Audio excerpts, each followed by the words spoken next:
आज north east human rights team IG park Itanagar में एकत्र हुई और लद्दाख के प्रमुख प्रवर्तक सोनम वांगचुक के प्रति अपना एकल समर्थन व्यक्त किया, जो लद्दाख में राज्य का दर्जा और 6 शेड्यूल इंप्लीमेंटेशन की मांग को लेकर भूख हड़ताल पर है।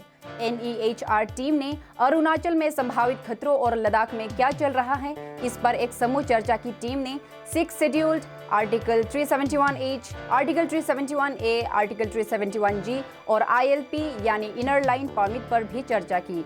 लद्दाख के एक प्रमुख प्रवर्तक सोनम वांगचुक ने राज्य का दर्जा और 6 शेड्यूल इंप्लीमेंटेशन की मांग को लेकर 6 मार्च को 21 डे प्रोटेस्ट हंगर स्ट्राइक शुरू की।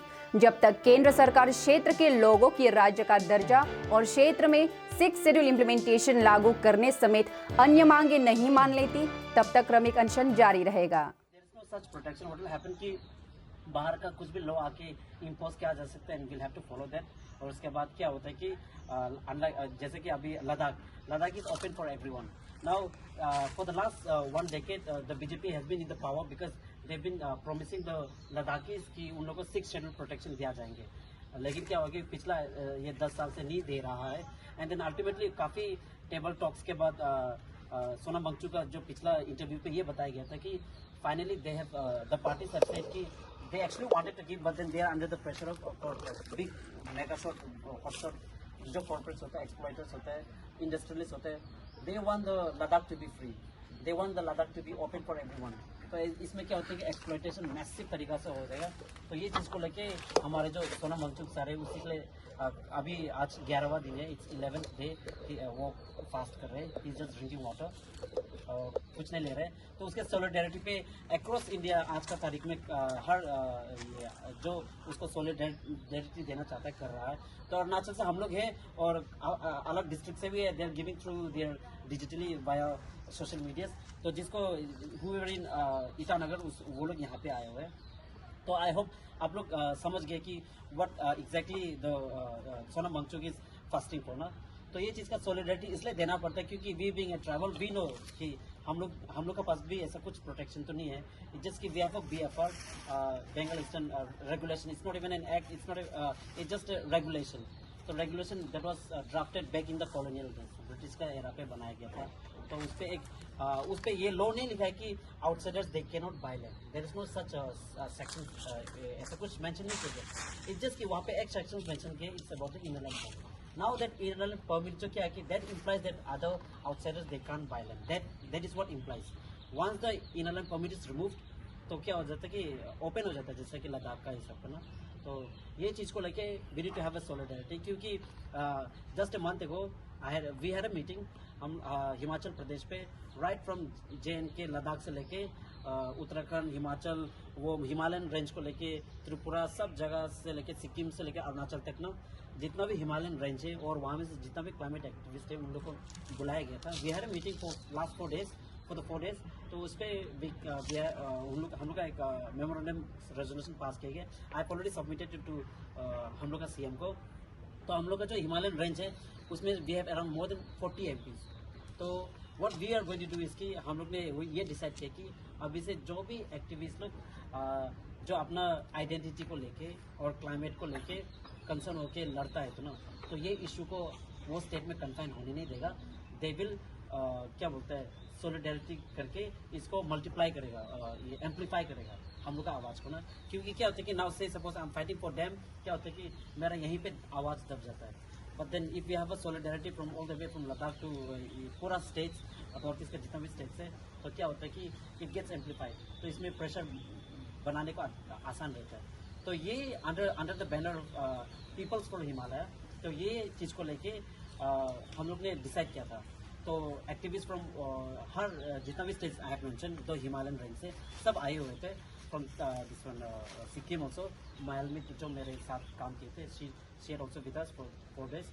और उसके बाद कुछ साइंटिस्ट आए हुए थे। एंड देन द साइंटिस्ट जो क्या थे कि she mentioned about the glacial lake outburst flood, तो ग्लोफ इवेंट को लेके ना। तो अभी का जो बर्निंग मुद्दा all over the world is because of the GLOF, क्योंकि the temperature is rising and so is in Ladakh.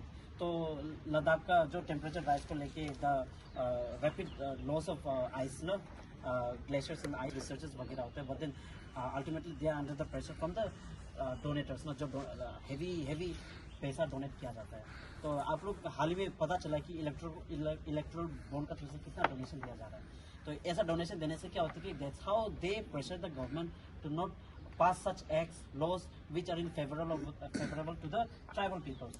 ये हमारे काफ़ी छत्तीसगढ़ वगैरह पे भी ऐसा ही आदिवासी एरिया पे पूरा एक्सप्लॉयटेशन बैक टू बैक हो रहा है। वो इसलिए हो रहा है क्योंकि वहाँ पे जो कॉर्पोरेट्स है, जो माइनिंग इंडस्ट्रियल्स माफियास है, वो लोग they are in so much in power and they are the one giving money to the funding to the government. तो गवर्नमेंट को फंड करे तो उसका कैसे काटेंगे। तो ये चीज़ को लेके we are doing the solidarity. तो ये हमारे सारे आदमी लोग हैं, आई एम सो हैप्पी। तो we stand for Ladakh. Thank you. आज का ये गैदरिंग का बेसिक आइडिया ये था कि हम लोग we are in solidarity with the people of Ladakh. जो आप सबको पता है, लद्दाख में पिछला 12 डेज से वहाँ पे क्लाइमेट फास्ट चल रहा है सोनम वांगचुक की तरफ से। और मैं ऑडियंस को ये बताना चाहूँगा कि आप सभी ने एक मूवी देखा होगा, 3 इडियट, जिसमें एक मेन कैरेक्टर होता है फुनसुक वांगडू। तो जो मेन कैरेक्टर जो फुनसुक वांगडू का है, वो आज का डेट में फास्ट करा अपना गांव के लिए, अपना देश के लिए और अपना स्टेट के लिए। तो उनका मांग ये है कि उन्हें 6 शेड्यूल में इंक्लूड किया जाए, क्योंकि अभी देखिए वहाँ पे after the abrogation of article 370 वहाँ पे जिस तरह से एक्सप्लॉयटेशन हो रहा है, जिस तरह से पेनिट्रेशन हो रहा है, चाहे आप बोलिए कॉर्पोरेट का, लैंड माफियाज़ का, तो उनका प्रोटेक्शन के लिए, उनका सेफ्टी के लिए, क्योंकि पहली बात तो ये हमें जानना पड़ेगा कि वो सोनम वांगचुक जो कि एक एक्टिविस्ट है, रिफॉर्मिस्ट है, एजुकेशनिस्ट है, उन्होंने सस्टेनेबल डेवलपमेंट को लेके काफ़ी काम किया, एनवायरनमेंट प्रोटेक्शन को लेके काफ़ी काम किया। तो हमें एज ए रिस्पॉन्सिबल सिटीज़न ये चीज़ रियलाइज़ करना पड़ेगा कि ये इशू बहुत ही गंभीर है, बहुत ही इम्पोर्टेंट है। और in connection with Arunachal Pradesh also we are in status where हमारा कोई कॉन्स्टिट्यूशनल प्रोविज़न नहीं है, कोई कॉन्स्टिट्यूशनल प्रोटेक्शन नहीं है।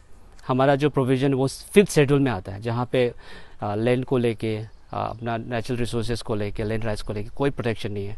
जो कि some part of north eastern states, मान लीजिए आप Nagaland, Mizoram, some part of Assam, जहाँ पे एक 6th शेड्यूल के अंदर उनका एक प्रोटेक्शन है, उनका एक इंडिजिनियस राइट का, उनका एक जो कस्टमरी राइट्स को लेके एक स्पेशल प्रेफरेंस, उसको कस्टमरी राइट्स को लेके एक स्पेशल प्रोटेक्शन, कॉन्स्टिट्यूशनल प्रोटेक्शन है। तो अभी देखिए जिस तरह से सिनारियो हम देख पा रहा है, even after the promise made by the BJP government कि हाँ लद्दाख को एक शेड्यूल ट्राइब स्टेट बनाया जाएगा, उनको एक 6th शेड्यूल के अंदर लाया जाएगा, वो प्रोमिसेस के बावजूद भी, वो इलेक्शन मैनिफेस्टोज के बावजूद भी उनको कोई प्रोटेक्शन नहीं मिल रहा है। तो अरुणाचल का कॉन्टेक्स्ट में भी हम लोग भी एक क्रिटिकल सिचुएशन में है, क्रिटिकल कंडीशन में है। क्रिटिकल इसलिए है क्योंकि जो प्रोटेक्शन हमें मिला है लैंड राइट्स को लेके, स्पेशली आर्टिकल 371H, उसमें कोई लैंड को लेके कोई जिक्र नहीं है, कोई डिस्क्रिप्शन नहीं है कि हमें हमारा लैंड जो है टोटली सिक्योर है, प्रोटेक्टेड है। अभी ये प्रोटेक्शन का बात इसलिए ज़रूरी है क्योंकि अभी देखिए हम ऐसे ट्राइबल स्टेट बहुत वल्नरेबल है। कल को जाके अगर कोई रेगुलेशन नहीं होगा, कोई प्रोटेक्शन नहीं होगा, कोई लॉज हमारा जो लैंड राइट्स को रेगुलेट नहीं करेगा, तो आउटसाइडर्स, मान लीजिए कॉर्पोरेट हो गया, लैंड माफियास, वहाँ से आकर के हमारा नेचुरल रिसोर्सेज को एक्सट्रैक्ट करेगा, मनमर्जी करेगा। तो हमारा जो इंडिजिनस जो राइट्स है, इंडिजिनस जो बिलीफ सिस्टम है, इंडिजिनस जो जैसे कि हम नेचुरल रिसोर्सेज को ऑब्टेन करता है नेचर के साथ, और हमारा जो लाइवलीहुड जो है टोटली उसी पर डिपेंड है। तो अगर इसमें अगर हम आज का डेट में अगर हम बात नहीं करेगा और हमारा सॉलिडारिटी इस तरह का इश्यूज़ में नहीं रहेगा, तो हमारे लिए भी बहुत ख़तरा हो सकता है कल को जाके, क्योंकि after all land is everything. हमारे पास अगर अपना लैंड नहीं होगा तो कुछ मतलब भी नहीं रह जाता है। तो हमारा तरफ से as a responsible citizen, as a citizen of the state, सभी लेजिस्लेटर्स से भी हमारा ये अपील रहेगा कि ये इश्यूज़ पे भी हमें ध्यान देना चाहिए, ना कि सिर्फ इलेक्शन को किस तरह से विन करना है, किस तरह से पार्टीज़ को आगे ले जाना, ना कि उसी पे रह के हमें अपना लैंड राइट्स को लेके, जिस तरह से नागालैंड में प्रोटेक्शन है, स्पेशल प्रोटेक्शन है, जिस तरह से मिज़ोरम में है, और आसाम में जो 6th शेड्यूल के लेके जो ऑटोनोमस जो राइट दे के रखा हुआ है, तो हमारा अरुणाचल में भी अगर इस तरह का प्रोटेक्शन, कॉन्स्टिट्यूशनल प्रोटेक्शन अगर अगर दिया जाता है तो हमारे लिए बहुत अच्छा होगा। और आज का मेन मुद्दा, जो डेमोन्स्ट्रेशन का मेन मुद्दा ये था कि ये एक सॉलिडारिटी कॉल था जो हमारा लद्दाखी पीपल, जो कि एक ट्राइब है, वो आज का डेट में स्ट्रगल कर रहा है, प्रोटेस्ट कर रहा है अपना लैंड को बचाने के लिए। किस तरह से अपना लैंड को सिक्योर किया जाए, अपना इंडिजिनस राइट को। और जो प्रोटेस्ट को लीड कर रहा है, जो अनशन में है फॉर द पास्ट 12 डेज, वो एक रिनाउंड पर्सनालिटी है। उनका तरफ से इस तरह का ओपिनियन आना, इस तरह का ऑब्जर्वेशन आना, इस तरह का प्रोटेस्ट करना, ये अपने आप में बहुत बड़ा चीज़ है, क्योंकि वो एक पढ़ा लिखा है, प्लस वो एक इंजीनियर बैकग्राउंड से भी आता है, उनको समझ में आ रहा है, इसलिए वो इस तरह से लीड करे। तो हमें लगता है कि हमें as a responsible citizen, as a learning citizen, हमें भी अपना पीपल ऑफ अरुणाचल को, सभी को अपना राइट्स को लेके थोड़ा अवेयर होना बहुत ज़रूरी है। और नहीं, देखिए अभी आर्टिकल 371 में जो पावर जो दिया गया है, वो the power is totally based on the governor. Governor अगर चाहेगा तो कुछ भी कर सकता है। तो अब फॉर एग्जांपल नागालैंड का आप ले लीजिए, वहाँ पे ऑटोनमस दिया हुआ है। नागालैंड स्टेट गवर्नमेंट जो है अपना मन मर्जी से कुछ भी लॉस जो प्रोटेक्शन है उसका बेसिस में वो अपना एरियाज़ को, लैंड को जो भी प्रोटेक्ट कर सकता है। लेकिन अरुणाचल का सिचुएशन में क्या है, गवर्नर जो कि एक स्टेट का रिप्रेजेंटेटिव है, और उसको कंट्रोल कौन करता है, सेंट्रल गवर्नमेंट। तो कल को जाके अगर कोई मेजोरिटी गवर्नमेंट चाहता है कि हाँ ये ठीक नहीं है, ये जो रिस्ट्रिक्शन सही नहीं है, ये जो इनलैंड परमिट जो जिस तरह से, अगर इनलैंड परमिट जिस तरह से इशू होता है वो ठीक नहीं है, क्योंकि सेंट्रलाइज गवर्नमेंट में, गवर्नेंस में इस तरह से ठीक नहीं होगा। कल को जाके इस तरह का अगर सोच आने लग गया सेंट्रल गवर्नमेंट में, तो हमारे लिए डेंजर होगा। क्योंकि डेंजर हम इसलिए बोल रहे हैं क्योंकि we are in a transition period. कोई डेवलपमेंटल एक्टिविटीज़ अभी आज का डेट में अगर आप देखेगा, अगर हेल्थ सेक्टर हो गया, इंफ्रास्ट्रक्चर हो गया, एजुकेशन सेक्टर, आप देखिए कुछ कम्प्लीटली कुछ प्रॉपर्ली डेवलप हुआ बोल के ऐसा कुछ तो है नहीं। We are in transition period in terms of law, in terms of development, in terms of everything.